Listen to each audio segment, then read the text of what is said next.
This is your paper 2 of standard 9. We had already started this chapter, that is chapter number 16, which is heredity and variation.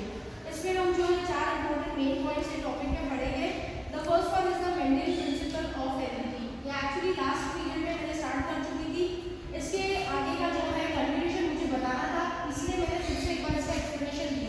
Next we are going to start that is the parental generation, that is the P1 generation. किस तरह जो है tall pea plant और dwarf pea plant को हमने crossing दिए हैं, ये चीज हम जो है parental generation में देखेंगे, that is the P1 generation.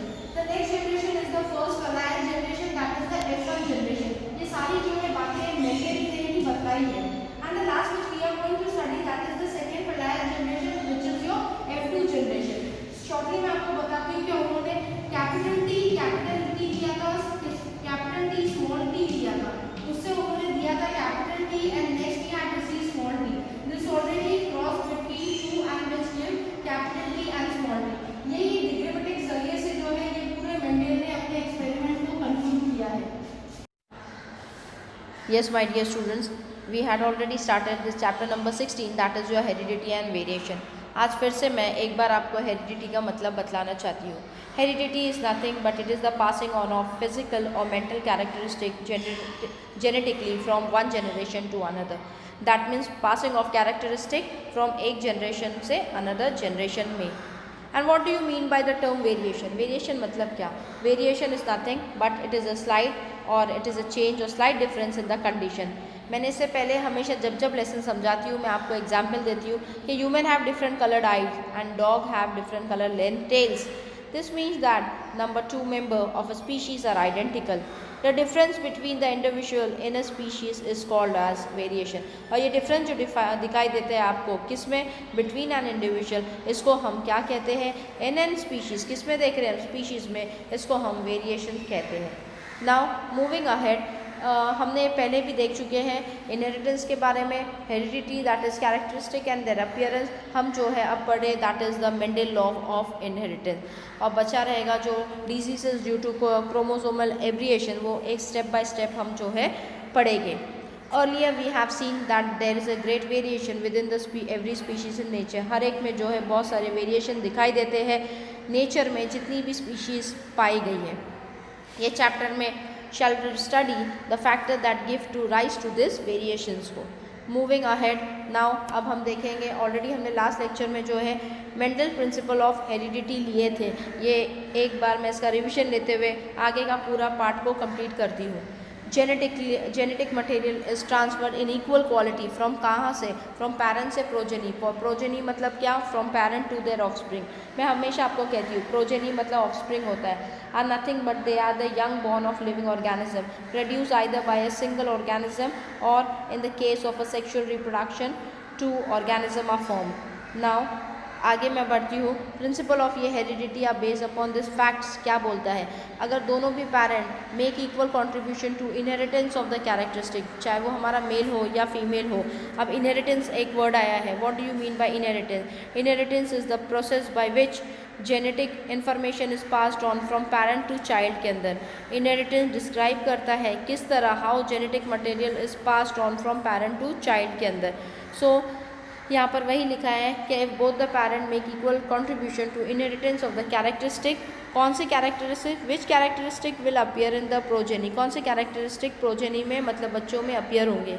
Mendel carried out research किया था ये डायरेक्शन में, इन दिस डायरेक्शन, एंड उसने पुट फोर्थ किया था प्रिंसिपल ऑफ हेरिडिटी जो खुद रिस्पॉन्सिबल है फॉर सच इनहेरिटेंस. ये मेंडल जो है हीरो, मेंडल जो है he is a very great scientist जिन्होंने जो है प्रिंसिपल ऑफ हेरिडिटी को निकाला था. दिस एक्सपेरिमेंट क्या परफॉर्म करता है by the Mendel almost century ago are quite astonishing. It was quite extremely surprising my dear student. It is quite amazing to see all of Mendel experiment was based upon the visible characteristic of. हमेशा उन्होंने एक छोटा सा example लेते हुए P plant को लिया था जिसको हम पाइसम सटाइवम कहते हैं. यहाँ पर उसने कुछ कैरेक्टरिस्टिक भी बतलाए थे जो मैं आपको टेबल के ज़रिए से बतला रही हूँ. मैंने इससे पहले वाले लेक्चर में भी आपको एक्सप्लेन की थी और इसके ज़रिए से मैं आगे का कंसेप्ट लेना चाहती हूँ. इसके लिए मैं फिर से एक छोटा सा रिविजन बतला रही हूँ आपको. इसमें हमने पढ़े थे डोमिनेंट और रिसेसिव के बारे में. हमने शेप ऑफ द सीड देखे थे जो राउंड था और दूसरा हमारा व्रिंकल था। इसमें राउंड था इसी वजह से आर था, व्रिंकल था इसी वजह से वो छोटा आर था। कलर ऑफ द सीड देखे थे तो हमने येलो देखे थे जो कैपिटल वाई था, ग्रीन था तो स्मॉल वाई था my dear students. Colour of the flower देखे थे तो वो पर्पल था which was capital C, and white था तो वो स्मॉल सी था। शेप ऑफ द पॉट देखे थे तो that was the inflected that is I, and constructed रहता तो small i. Colour of the pot अगर हम देखे थे that was green, that was capital green, and next was yellow that is the small g. Position of the flower अगर होती तो that was axillary which is capital A, and next was terminal which is small a. Height of the plant होता तो वो toll होता that is capital T, and dwarf होता तो small T. तो इसी ज़रिए से जो है ये चार्ट के ज़रिए से एक एक लेके उसने मेंडल ने जो है क्रॉस किया था और इससे बताया था कि किस तरह नए स्पीशीज़ जो है नए जो स्पीशीज़ ईजाद होती है। तो this is 7 mutually contrasting visible characteristic which has been discovered by Mendel. Next हम देखेंगे we shall study the following crosses to clear understand the conclusion. क्या बताना चाहता था मेंडेल का एक्सपेरिमेंट्स। मोनो हाइब्रिड क्रॉस में हम देखेंगे my dear students, now we are going to see in this mono hybrid cross की ये मोनो हाइब्रिड क्रॉस में ये क्या बताना चाहता है। In this experiment Mendel brought about the cross between 2 pea plant के बारे में बताना चाहता था with only 1 pair of contrasting character था। क्या था कि the type of cross is called as, इसको मोनो हाइब्रिड। मोनो मतलब सिंगल, हाँ मोनो मतलब सिंगल, हमेशा आपने अलजेब्रा में पढ़े। Monomial that is single, binomial मतलब 2, तो this is monomial, mono hybrid cross. So as to study the monohybrid ratio, let us consider the characteristic plant height उन्होंने लिया है with a pair of contrasting character, जैसे tall plant लिया है and dwarf plant लिया है। Tall plant लिया है इसी वजह से कैपिटल टी है वो, एंड डॉर्फ प्लांट होता है, डॉर्फ मतलब बुट का स्मॉल, डॉर्फ प्लांट लिया है इसका मतलब स्मॉल टी लिया है उन्होंने। तो हम देखेंगे किस तरह उन्होंने बतलाया है ये चैप्टर में कि क्रॉसिंग कैसी होती है। अब next we are moving ahead toward the parental generation जिसको हम P1 कहते हैं। अब इन्होंने क्या किया है, toll P plant and dwarf P plant were use in this cross. So 2 plant लिए हैं, एक टॉल पी प्लांट को लिए हैं और एक तो डॉर्फ पी प्लांट को लिए हैं। Hence there is a parent generation जिसको हम P1 कहते हैं। Mendel refer to tall and dwarf plant as dominant and recessive. So tall को उन्होंने डोमिनेंट कहा था और डॉर्फ को जो है उन्होंने रिसेसिव कहा था। सो रिसेसिव मतलब क्या होता है माय डियर स्टूडेंट, रिसेसिव मतलब donating heritable characteristic controlled by gene which are expressed in offspring only when inherited from both parent। सो इन्होंने क्या किया था, टॉल को डोमिनेंट लिया था और जो है हमारा डॉर्फ उसको रिसेसिव लिया था। अब हम देखेंगे क्या कह रहा है। The tall plant was refer to as dominant because all the plant in the next generation वह सब टॉल ही आने वाले थे। क्यों उन्होंने टॉल को डोमिनेंट कहा था, क्योंकि आने वाली जनरेशन में सारे प्लांट जो है टॉल ही रहने वाले थे। The dwarf plant were refer to as recessive, क्यों, बिकॉज सारे कैरेक्टरिस्टिक डिड नॉट अपीयर हुए थे next generation at all. Next generation में इसके सारे कैरेक्टरिस्टिक रिसेसिव के नहीं आए थे, इसी वजह से उन्होंने इसको डॉर्फ प्लांट को क्या कहा था, रिसेसिव कहा था, because this characteristic did not appear in the next generation on all. इनके कैरेक्टरिस्टिक कुछ अपीयर नहीं हुए थे अगले जनरेशन में। नेक्स्ट हम देखेंगे ब्यूटीफुल क्रॉस बताया गया है आपको। This experiment has been presented by Punnett square method at shown below. ये जो है डिग्रामेटिक रिप्रेजेंटेशन के ज़रिए से, डायग्रामेटिक रिप्रेजेंटेशन के ज़रिए से आपको मेंडेल ने एक्सप्लेन किया है कि किस तरह उन्होंने क्रॉस किया है। So Mendel experiments of the mono hybrid cross, mono मतलब सिंगल लिया है, सिंगल हाइब्रिड क्रॉस लिया है उन्होंने। This is parent the generation that is we called it as P1, parental generation which we called it as P1 my dear student. Phenotype है, phenotype मतलब क्या, it is nothing but it is the set of observable characteristics of an individual resulting from the interaction of its genotype with the environment. What do you mean by genotype? Genotype is an organism set of inheritable genes that can be passed down from parents से लेके offspring. For example मैं आपको कहूँगी हमारे hair colour हो या height हो।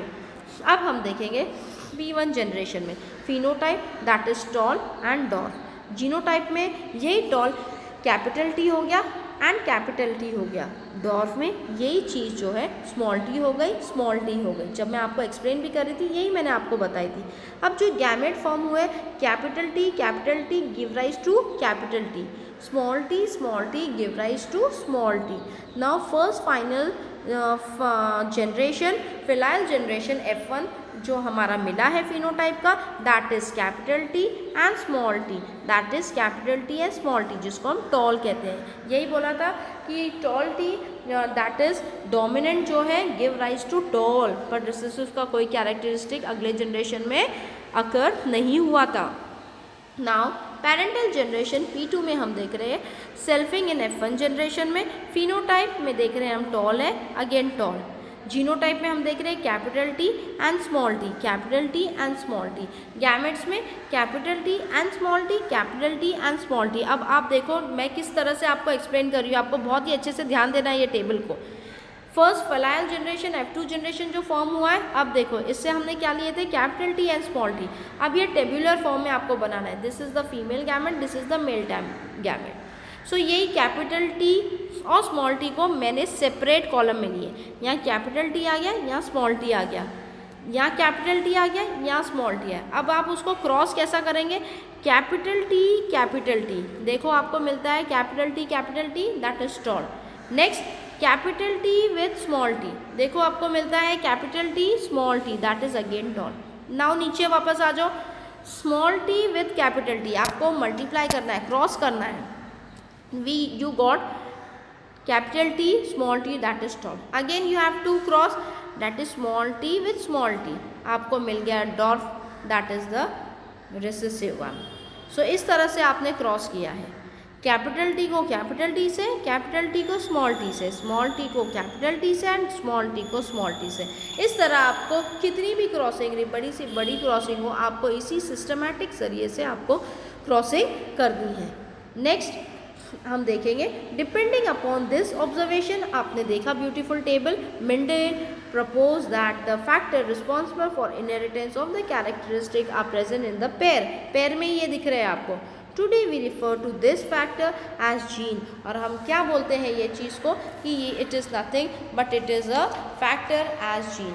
Now मैं हमेशा आपको कहती हूँ what do you mean by gene, तो gene is nothing but it is the basic physical unit of inheritance. Genes are pass from parent to offspring my dear student. Dominant gene are denoted by capital letter, dominant जितने भी हो गए वो gene वो हमेशा capital letter से लिखे जाते हैं, इसी वजह से टॉल को मैंने कैपिटल टी लिखा था। whereas by the recessive genes are denoted by small letters, तो जितने भी रिसेसिव रहेंगे वो स्मॉल लेटर से लिखे रहेंगे। जैसे डॉर्फ जिसको हमने स्मॉल टी लिए थे, जिसको हमने रिसेसिव कहा था, और टॉल जिसको हमने डोमिनेंट कहा था, इसी वजह से वहाँ पर हमने कैपिटल टी लिखे थे। इन बातों का आपको बहुत ही अच्छे से ध्यान देना है। अगर ये बात आप समझ गए तो आपको क्रॉस करने के लिए आसानी रहेगा। और जो बच्चा आगे चल के साइंस लेगा, 12वीं में फिर से ये मेंडल एक्सपेरिमेंट आएगा, उस वक्त आपको याद आएगा कि टीचर ने किस तरह क्रॉस किए थे, और आप तब अपने एक्सपर्ट्स को बताएंगे कि मिस हम आपको अब करके बताते हैं क्रॉसिंग। तो अब आपका ये समझना बहुत ही ज़रूरी है। As gene are present in the pair, tall plants are denoted by capital T and capital T and dwarf plants are denoted by small t and small t, यही मैंने आपको बताई हूँ। During gametogenesis this genes separate from each other, एक दूसरे से अलग हो जाते हैं। Due to this two type of gametes, one containing factors of gamete या factors that is T and other containing factors small t are formed. So दो चीज़ें फॉर्म हुई है, first one that is the capital T and next is the small t. Next we are moving ahead to a first filial generation जो मैंने आपको explain करी थी, which is your F1 generation. In this experiment में आपने देखा था, Mendel ने ऑब्जर्व किया था that all plant of the first filial generation F1 वो सारे टॉल थे, बट आगे चल के he had realized that tall plant of F1 generation were different from tall plant of P1 generation से। क्यों? Because parents of F1 generation tall plant थे and tall as well as dwarf plant। मैं फिर से आपको explain कर रही हूँ कि आपने हमेशा देखे थे, but when he realize that tall plant of F1 generation were different from the tall plant of P1 generation से। क्यों? Because parent of F1 tall plant थे, are tall as well as dwarf भी थे। Depending upon observation of F1 generation, Mendel concluded that factors of all plants are dominant over the factor of dwarf plant. इसी वजह से तो all the plant in F1 generation were tall थे, they contain factors responsible for dwarfness also. That is, through the phenotype of F1 plant is tall and the genotype is mixed था। इसी वजह से जब मैं चार्ट एक्सप्लेन कर रही थी, आपको फिर से वो चार्ट रखते हुए एक बार समझ में लेना है कि capital T with small T, capital T with small t. So it give rise to capital T. Capital T क्या आ गया था आपको? कैपिटल टी, मैं आपको बता रही हूँ फिर से, capital T small T, capital T small T, give rise capital T small T, capital T small T, right. Now moving toward next, through all the plant in the F1 generation were tall, they contain in the factor responsible for dwarfness, that is through phenotype of F1 plant is tall हुआ, then genotype उसका mixed रहेगा। Next यहाँ पर हम देखेंगे phenotype means external appearance, बाहर का appearance जिसको हम कहते हैं, और visible characteristic of organism। For example, tallness या dwarfness of plant, tallness या dwarfness of plants where genotype means the pair of the gene fact, जिसको हम factors बोलते हैं, जो responsible है for the visible characteristic। जैसे कि phenotype of P1 tall plant होते हैं, that is capital T and capital T, और क्या प्रोड्यूस करते हैं? ओनली वन टाइप, जिसको हम कैपिटल टी हमें एक ही टी देता है, that is gamete. Genotype of F1 tall plant, that is capital T small t, and it produce two type of gamete, दो अलग टाइप ऑफ गैमेट मिले हमको, capital T and small T. Simple explanation है, ये क्या कह रहा है आपको? कैपिटल टी एक जैसा है, इसीलिए आपको एक ही कैपिटल टी मिला है। स्मॉल टी और कैपिटल टी और स्मॉल टी है, इसी वजह से दो टाइप ऑफ आपको गैमेट्स मिल रहे हैं, that is capital T and small T, क्योंकि आपको यहाँ पर दो गैमेट मिल रहे हैं। यहाँ पर कैपिटल टी और स्मॉल टी लिया हुआ है, दो डिफरेंट लिया है तो दो डिफरेंट चीज़ मिलेगी, सिमिलर लिया है तो एक चीज़ मिलेगी, यही मैं आपको बोलना चाहती हूँ। Thus based on this we can say that in case of all tall plants of F1 generation, that is F1 and P1 generation, तो they show similar phenotype है, the genotype हमेशा उनके different ही मिलते हैं हमें। Mendel further continued this experiment, उन्होंने continue किया था and brought about self fertilization in F1 में plant from which a second filial F2 generation was produce. जब उन्हें F1 जनरेशन का एक्सपेरिमेंट किया था, उनको F2 जनरेशन का भी जो है फलायल सेकेंड F1 जनरेशन भी प्रोड्यूस हुआ था, और यही चीज़ हम नेक्स्ट इसमें देख रहे हैं, that is second filial generation, that is F2। In the second filial generation, that is F2, both हम देख रहे हैं वापस से, टॉल भी देख रहे हैं and dwarf type of plants are appeared according to the data के हिसाब से collected by Mendel. Out of 929 pea plants के अंदर से 705 वर टॉल थे और बाकी के 224 दैट इज 224 वर शॉर्ट थे। Thus the phenotypic ratio of this plant is 3 tall था, that is 1 dwarf, that is हम जिसको बोलते हैं 3:1, तो 3 प्लांट टॉल थे तो 1 डॉर्फ था, एंड जीनोटाइपिक रेशियो इज 1:2:1, इसका मतलब 1 जो है टॉल थे, 2 दोनों थे, एंड 1 अगेन स्मॉल जो है डॉर्फ थे। Thus it can be inferred that there are 2 type of plant, whereas genotypically there are 3 type of three types. These types are shown in the following table. You can see down, my dear student. F2 में pure dominant जिसको हम tall plant कहते हैं, that is capital T जिसको हम होमोजाइगोस कहते हैं, होमो मतलब सेम। F2 में हम देखेंगे प्योर रिसेसिव है जिसको हम डॉर्फ प्लांट कहते हैं, that is your small T and small T जिसको हम होमोजाइगस कहते हैं। स्मॉल टी इसमें भी दोनों सेम है, होमो मतलब सेम है। F2 में हाइब्रिड प्लांट मिल रहा है, that is capital T and small T, जैसे मिक्स टाइप है ये टॉल प्लांट जिसको हम कहते हैं। हेट्रोजाइगस, हेट्रो मतलब डिफरेंट, मैं हमेशा आपको कहती हूँ, होमो मतलब सेम, हेट्रो मतलब डिफरेंट। कैपिटल टी इसीलिए होमो लिखा था, स्मॉल टी था इसीलिए होमो लिखा था, लेकिन कैपिटल टी स्मॉल टी है इसीलिए ये हेट्रो रहेगा। Now moving toward the last point, now I explaining you that इसमें हमने क्या क्या देखे हैं। हमने F1 मेंडल एक्सपेरिमेंट में हमने किस तरह क्रॉस कर रहे हैं वो देखे हैं, उसके बाद F1 जनरेशन देखे हैं एंड F2 जनरेशन हमने देखे हैं। नेक्स्ट जितना भी पोर्शन बच गया, जितना भी पार्ट रिमेनिंग बच गया है, हम अगले जो है जब मैं चैप्टर को एक्सप्लेन करूँगी तब मैं आपको बतलाऊँगी। यहाँ पर मैं अपने लेसन को कंप्लीट करती हूँ। अस्सलाम वालेकुम वरहमतुल्लाहि।